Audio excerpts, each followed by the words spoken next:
João 9, de 1 a 7.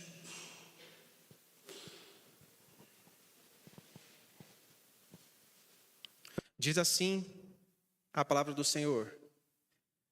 Caminhando Jesus, viu um homem cego de nascença. E os seus discípulos perguntaram: Mestre, quem pecou, este ou seus pais, para que nascesse cego? Respondeu Jesus: Nem ele pecou, e nem os seus pais, mas foi para que se manifestem nele as obras de Deus. É necessário que façamos as obras daquele que me enviou enquanto é dia. A noite vem, quando ninguém pode trabalhar.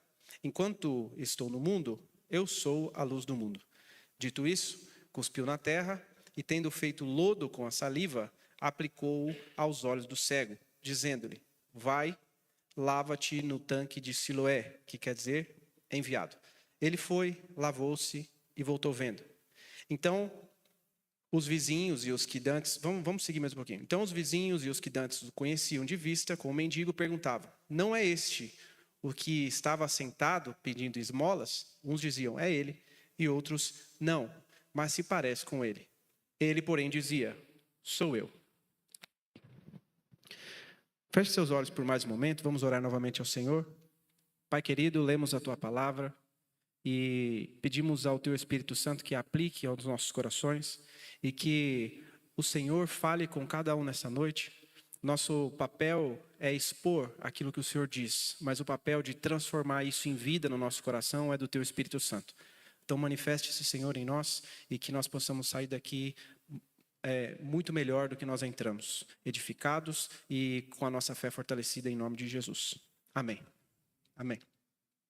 Eu já preguei essa mensagem uma vez e eu dei a ela o título de Mesmo Indignos, Contemplados pela Atmosfera Celestial. E eu vou explicar esse título que eu dei, essa mensagem, ao longo da mensagem. Mas, se eu tivesse que escolher um milagre de Jesus, de todos os que ele fez, eu diria que esse é, se não o que eu mais gosto, certamente um dos que eu mais gosto. Por quê? Porque o contexto em que ele está inserido, o contexto em que ele aconteceu, é um contexto muito interessante. Ele acontece no ambiente da festa dos tabernáculos. Eu não sei o quão familiarizados os irmãos estão com o contexto judaico, com as festas judaicas, mas esse contexto é muito interessante porque é uma festa típica, onde os judeus têm rituais específicos a serem cumpridos. Um desses rituais é o ritual das águas. Por quê? Porque essa era uma festa que eles celebravam a colheita e a bênção de Deus sobre aquilo que eles tinham colhido ao longo do ano, e eles entregavam as suas ofertas, e junto com essas ofertas eles simbolizavam aquilo que os profetas do Antigo Testamento diziam que seria o fluir das águas, profetizando o Messias que viria. Então, se nós vemos Isaías 55, ele vai dizer sobre águas que fluíam do trono de Deus. Essas águas simbolizavam o Messias que viria, que até então eles não acreditavam que tinha chegado. Então, Jesus estava disposto, nessa festa especificamente, a se revelar pessoalmente para aquelas pessoas que estavam naquela festa. Então, se nós lemos alguns versículos antes, não muitos, no capítulo 7 do texto de João, vai ter 7, 37 e 38. Vamos voltar um pouquinho para a gente ler? Só para a gente contextualizar. Diz assim: No último dia, o grande dia da festa, levantou-se Jesus e exclamou: Se alguém tem sede, venha a mim e beba.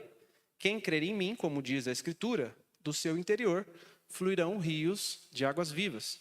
Imagino que alguns irmãos, a maioria dos irmãos conhece essa passagem. Quando ele diz, eu sou, ele começa a se revelar e ele diz, aquele que crê em mim, como diz as Escrituras, do seu interior fluirão rios de águas vivas. E o apóstolo mesmo explica que isso ele estava dizendo com relação ao Espírito Santo. Então Jesus começa a revelar quem ele é. E interessante que no último dia, no dia em que Jesus fala isso daqui, é o dia onde existe um ritual das águas. O sacerdote enche o seu jarro de ouro, de água, e eles vão até o tanque de Siloé, enchem vasilhame de água e levam e jogam sobre o altar. E isso simboliza a purificação e a vinda do Espírito Santo e a manifestação messiânica. Agora, interessante que dentro desse contexto, Jesus resolve explicar para as pessoas de fato quem ele é. E logo depois ele vai dizer no capítulo 8, antes que Abraão existisse, eu sou. E o que acontece? Os que ouviram aquela mensagem pegam em pedras e acusam Jesus de blasfêmia e ameaçam matar Jesus na pedrada. É esse clima gostosinho que a gente tinha para a operação de um milagre. Imagina essa cena, imagina todas essas coisas acontecendo, Jesus extremamente ameaçado, né? Então essa festa, esse momento que seria um momento de celebração, estava tumultuado por um ambiente de dúvida, de julgamento, de falta de fé e de pedras nas mãos. Então quando Jesus encontra esse cego de nascença, ele faz esse milagre num momento crucial para se revelar. E é por isso que eu gosto tanto dessa passagem. Porque ele vai falando quem ele é. E ele arremata o seu discurso com um milagre incontestável. Está claro o contexto? Agora, vamos entender. Em qual momento a situação muda para aquele cego? E agora eu quero que você se coloque na posição daquele cego. Vamos entender o que aconteceu. A primeira coisa, o texto diz, no capítulo 9, voltando lá para o nosso texto, o texto vai dizer que Jesus estava caminhando e ele vê um homem cego de nascença. E os seus discípulos lhe fazem uma pergunta, que essa pergunta era: Mestre, quem pecou para que ele nascesse cego? Existia uma corrente entre os judeus que acusava de pecador aquele que tinha deficiências, problemas físicos e que tivesse nascido, por exemplo, cego. Ele tem que ter pecado. Não é natural, Deus não permitiria que alguém santo, que alguém consagrado ao Senhor tivesse problemas. O ambiente para aquele cego era um ambiente de acusação. Você deve ter feito alguma coisa de errado. Mas eu nasci assim. Alguém deve ter feito alguma coisa errada. Imagine a acusação contra não só o cego, mas também contra a família do cego. Imagine o sentimento de impotência, o sentimento de injustiça, o sentimento que aquela família carregava.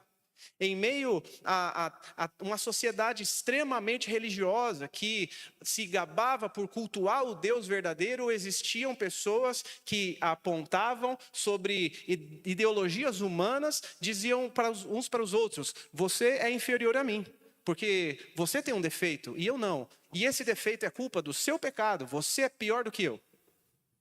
Então, essas acusações deveriam trazer peso para aquela família, para a família inteira.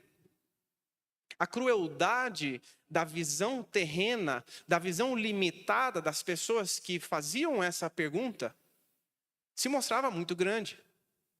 Imagine que Jesus é colocado naquele momento na parede para que ele colocasse o peso no lugar certo. Eles perguntam para Jesus: quem pecou? Para que Jesus, como juiz, esclarecesse para eles que, olha, vamos colocar o peso na família, ou vamos colocar o peso no próprio cego, ou vamos colocar o peso... Enfim, Jesus é solicitado para que ele colocasse o peso em alguém.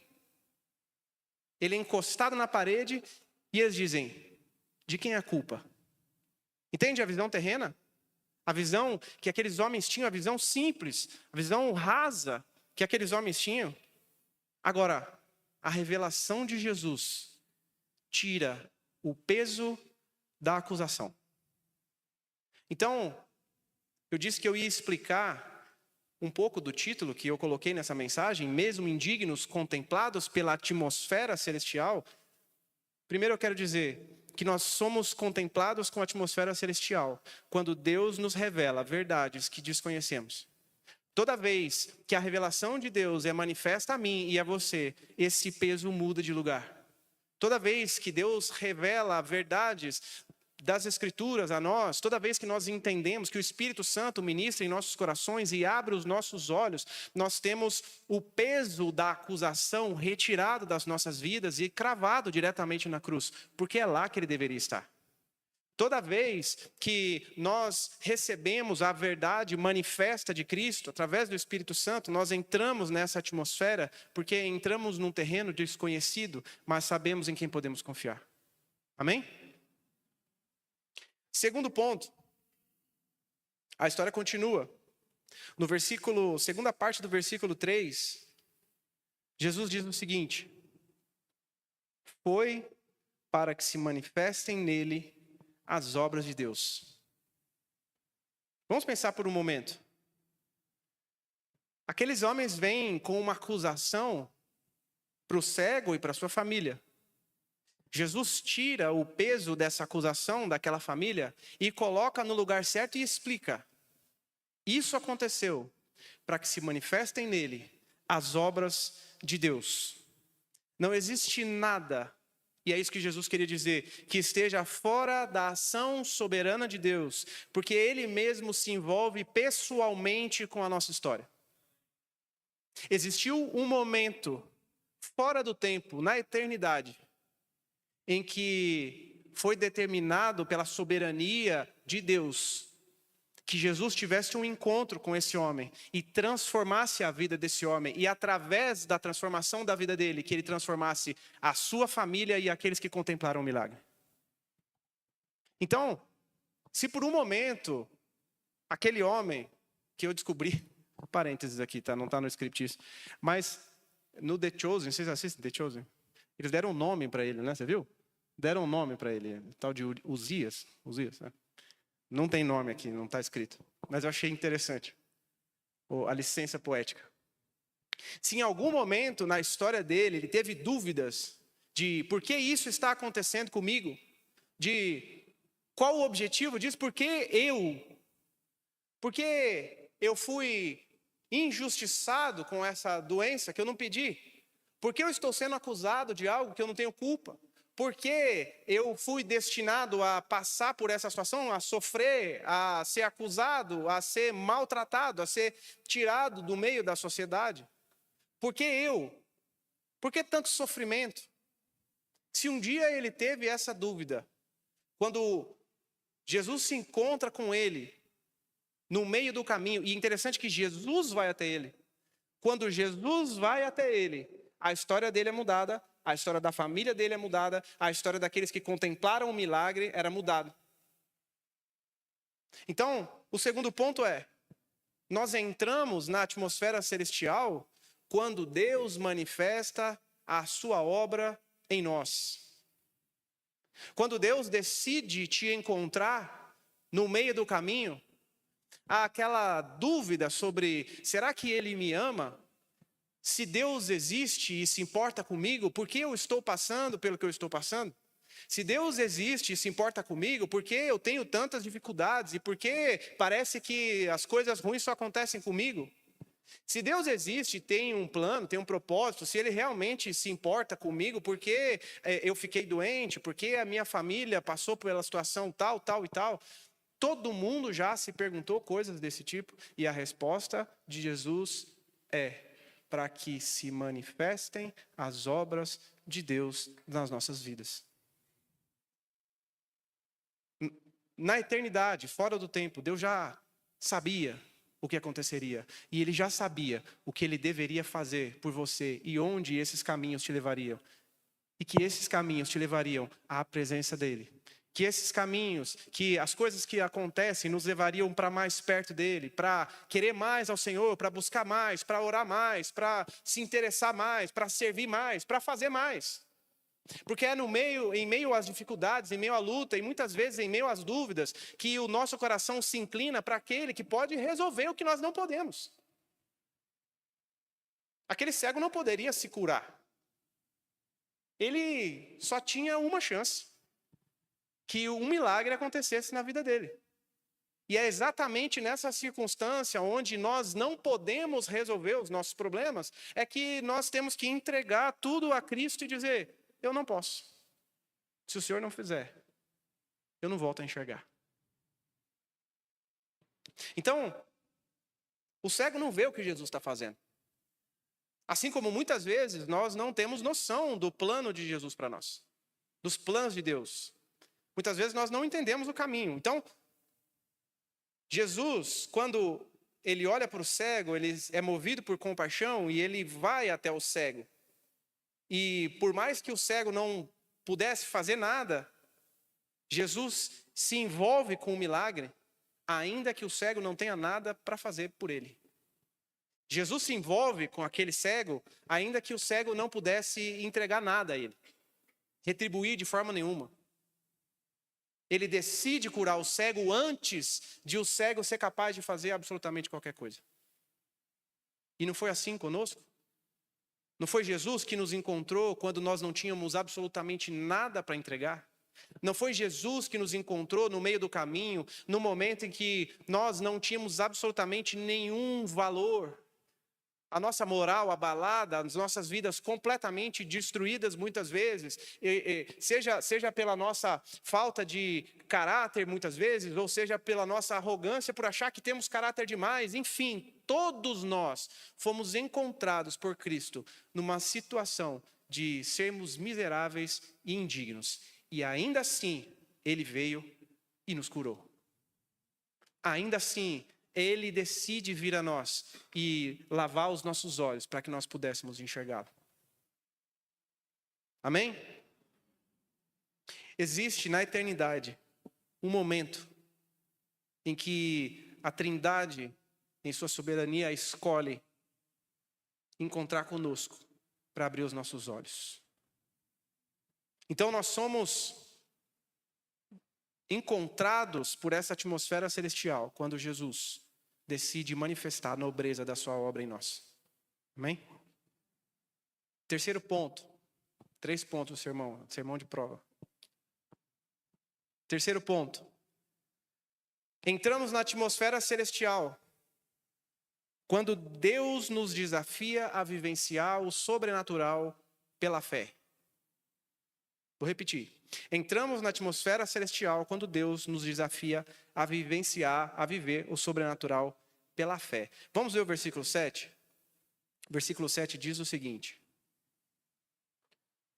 Vou ler do 6. Dito isso, cuspiu na terra e, tendo feito lodo com a saliva, aplicou aos olhos do cego, dizendo-lhe: vai e lava-te no tanque de Siloé.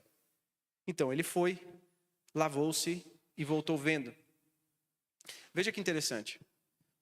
Se a gente for fazer o estudo, né, pastor, do contexto desse milagre, Jesus faz muitas coisas chocantes aqui. Primeiro que ele cospe na terra, o que para os religiosos seria considerado uma impureza, e passar isso no olho de outra pessoa seria considerado uma ofensa terrível. Então, Jesus... E mais um erro do The Chosen lá, porque eles trazem um balde para ele molhar a terra, e está escrito que ele cuspiu. Mas tudo bem, acho que na cena não ficaria legal, né? Então, esse milagre seria considerado, ele era considerado um absurdo. Como alguém ofende outra pessoa de maneira tão grande, a ponto de passar cuspe nele, a ponto de tirar de dentro dele as impurezas, fazer lama, passar nele? Como alguém pode considerar isso uma coisa boa? Então, se você for estudar o contexto desse milagre, você vai entender que todos os que estavam em volta devem ter achado um absurdo, porque religiosamente era um absurdo. No entanto, alguém teve fé. Quando Jesus encontra o cego, ele faz todo esse processo, e o cego não questiona. Tudo bem, ele não devia estar vendo, né, o que Jesus estava fazendo. Mas ele não pergunta: o que você está fazendo? O que está acontecendo? O que você vai fazer comigo? Você vai me tornar impuro? Ele não questiona. Ele estava numa situação em que não podia piorar. O que poderia ser pior do que ser marginado pela sociedade por algo que ele não tinha culpa? Deixa Jesus fazer o que precisava fazer. Então ele confia em Jesus, e ele confia no processo, e ele confia num caminho e em algo que ele nem sabia. Ele tem uma fé Eu ia fazer um trocadilho. Ele tem uma fé cega, né? Ele acredita cegamente em Jesus. Ele acredita naquilo, ele acredita em Jesus de tal ponto que Jesus passa aquele barro no olho dele e diz, vai. E Jesus não fala assim, ó, procura os seus pais e pede ajuda. Jesus fala assim, vai. As ferramentas para ir você tem. Levanta e vai. Então, ele não estava vendo naquele momento. Jesus passou aquele barro no olho dele e não aconteceu nada. Ele poderia questionar Jesus, mas não aconteceu nada. Você não fez nada. Ele poderia reclamar de Jesus, muitas vezes, como nós reclamamos. Por que o Senhor não faz nada? Por que parece que as coisas vão acontecendo comigo e nada muda e parece que o Senhor não está vendo? E aí, quando eu acho que o Senhor vai fazer alguma coisa, o Senhor não faz nada. Será que o Senhor não tem poder para mudar a minha situação, para mudar a minha história? Será que o Senhor não tem poder para resolver as pendências aqui que eu tenho? O Senhor não está vendo que eu estou passando sufoco? Mas ele levanta e vai. Ele só levanta e vai, sem questionar. Não é... Quando Jesus fala vai, não é uma simples ordem a ser aceitada. É romper com aquilo que é terreno. É romper com aquilo que é natural e entrar na atmosfera sobrenatural por meio da fé, não no barro, não na saliva, mas naquele que deu a ordem. A gente não vai porque a gente acredita que nossa força, que a gente acredita na nossa capacidade. Não é por isso. A gente vai porque a gente acredita que quem deu a ordem é poderoso o suficiente para fazer se cumprir. A gente vai porque a gente confia naquele que disse, você pode fazer, você vai, eu estou com você. Então, quando o cego levanta, ele não se levanta só pensando que, olha, eu vou e tudo bem, eu vou me lavar ali, porque eu... Não, ele rompe com aquela estrutura e ele acredita num milagre que ninguém acreditava que fosse possível. Ele levanta e vai. A verdade é que nós fazemos o que fazemos, porque quem mandou é quem ele é. Nós servimos do jeito que servimos, porque confiamos que Deus é aquele que nos sustenta. Nós levantamos e trabalhamos, nós cuidamos das nossas famílias, nós fazemos tudo o que fazemos, porque sabemos que temos aquele que nos sustenta, independente de dificuldades e lutas. Nossa confiança tem que ser maior do que as circunstâncias terrenas. Nós temos que aprender a romper com a estrutura terrena e entrar no sobrenatural de Deus. Então ele vai e se lava naquelas águas, porque aquele que deu a ordem para ele, disse para ele, se alguém tem sede, venha a mim e beba. E do seu interior fluirão rios de águas vivas. No mesmo tanque, no último dia de festa, em que todo mundo ia lá buscar água, pegava com o jarro e voltava e depositava, jogava aquela água sobre o altar e fazia isso no último dia de festa por 7 vezes. Todo mundo ia lá no tanque de Siloé e cantavam músicas ao Senhor e faziam todo esse processo.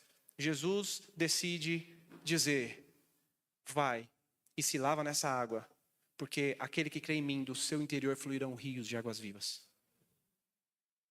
É um rompimento. E ele é curado, é interessante, porque ele é curado e vê a luz pela primeira vez, através daquele que diz, eu sou a luz do mundo. Entende como esse milagre é emblemático? Entende como Jesus, ele mostra a todos o seu poder e o seu amor e o seu cuidado nos mínimos detalhes, por aquele que não tem absolutamente nada para oferecer? E por acaso esse cego não é como eu e você? Que não temos absolutamente nada para oferecer, muitas vezes não enxergamos, não entendemos o caminho, não sabemos o que nos espera à frente, só confiamos em Cristo e se Ele disser vai, você vai. Então, para concluir, nós podemos ver o que aconteceu depois. No versículo 8, até o 12, vai dizer assim: Então, os vizinhos e os que dantes o conheciam de vista, como mendigo, perguntavam: Não é esse o que estava sentado pedindo esmolas? Uns diziam: É ele. Outros: Não, mas se parece com ele. Ele mesmo, porém, dizia: Sou eu. Perguntaram-lhe, pois: Como te foram abertos os olhos? Respondeu ele: O homem chamado Jesus fez lodo, untou-me os olhos e disse: Vai ao tanque de Siloé e lava-te. Então eu fui, lavei-me e estou vendo. E disseram-lhe: Onde está ele? E ele respondeu: Não sei. Veja a confusão que esse milagre causou. Jesus planta lá a semente, né? Jesus vai, faz o milagre e vaza. E deixa o burburinho ali, deixa ali a situação acontecendo. E aquele milagre impacta não só a vida dele, mas impacta a vida de todos que estavam ao redor. Não é esse o cego de nascença? Não é esse aquele que mentia e que roubava? Não é esse aquele que era um adúltero? Não é esse aquele que vivia em esquemas nas empresas? Não é esse aquele que fraudava os impostos não sei do quê? Não é esse aquele que espancava a mulher? Não é essa mulher aquela que vivia fofocando e falando mal de todo mundo? Não é essa pessoa? E aí ele fala: Eu não sei, eu só sei que eu vejo. Eu não sei o que aconteceu comigo, só sei que eu não minto mais. Não sei o que aconteceu comigo, só sei que eu não adultero mais.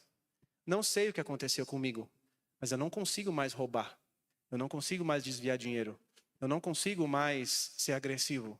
Eu não consigo mais falar mal dos outros. Eu não consigo, porque eu encontrei um homem chamado Jesus e ele mudou a minha vida.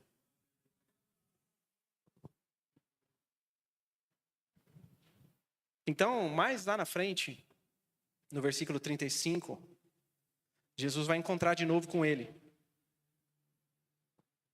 Jesus se revela para ele. Diz assim: Ouvindo Jesus que o tinham expulsado, encontrando-o, lhe perguntou: Crês tu no Filho do Homem? E ele respondeu e disse: Quem é, Senhor, para que nele eu creia? E Jesus lhe disse: Já o tem visto, e é ele que fala contigo. Então afirmou ele: Creio, Senhor, e o adorou. Veja, o propósito da obra de Jesus em nós é gerar clareza de quem ele é. Ele não transforma você porque ele quer que você seja uma pessoa boazinha, para que todo mundo veja e te dê medalhas do quanto você é incrível. Ele quer transformar você, ele quer me transformar, ele quer nos transformar como igreja, porque ele quer que nós sejamos mais parecidos com ele, para que nós entendamos quem ele é. Ele é aquele que tem graça e misericórdia o suficiente para transformar pessoas que estavam mortas em seus pecados e delitos. Ele é grande e um Deus misericordioso e gracioso o suficiente para não esperar nada em troca. Ele encontra você, te transforma, te cura, troca de microfone, muda a sua vida não por sua causa, por causa dele. Para que a obra dele seja manifesta e para que esse milagre, essa obra gere clareza de quem ele é. Então, quando Jesus se encontra com esse cego novamente, ele faz, ele tem um diálogo com o cego e ele fala: Você crê no Filho do Homem? E o cego vai dizer: Quem é? Eu quero crer. Foi o Senhor que me curou? Foi o Senhor que me transformou? E ele fala: Sou eu. Então, esse cego o adora. Que a gente possa ter clareza de quem Deus é. Que nós possamos, em nosso dia a dia, entender que a misericórdia de Deus é aquela que nos alcança, nos transforma para que nós consigamos enxergar quem Ele é de fato. Que Ele é grande, que Ele é poderoso, que Ele é gracioso, misericordioso, disposto a nos encontrar, mesmo que nós estejamos escondidos dEle. Mesmo que a gente não veja, mesmo que você nem esteja procurando. É Ele que te encontra. É Ele que vai. É Ele que sonda o seu coração no mais íntimo. É Ele que te conhece como ninguém conhece. E é Ele que pode transformar você de maneira que todo mundo veja, para que a obra dele seja manifesta. Amém? Que nós possamos ser testemunhas desse milagre de Cristo em nossas vidas, como igreja, em nome de Jesus. Amém.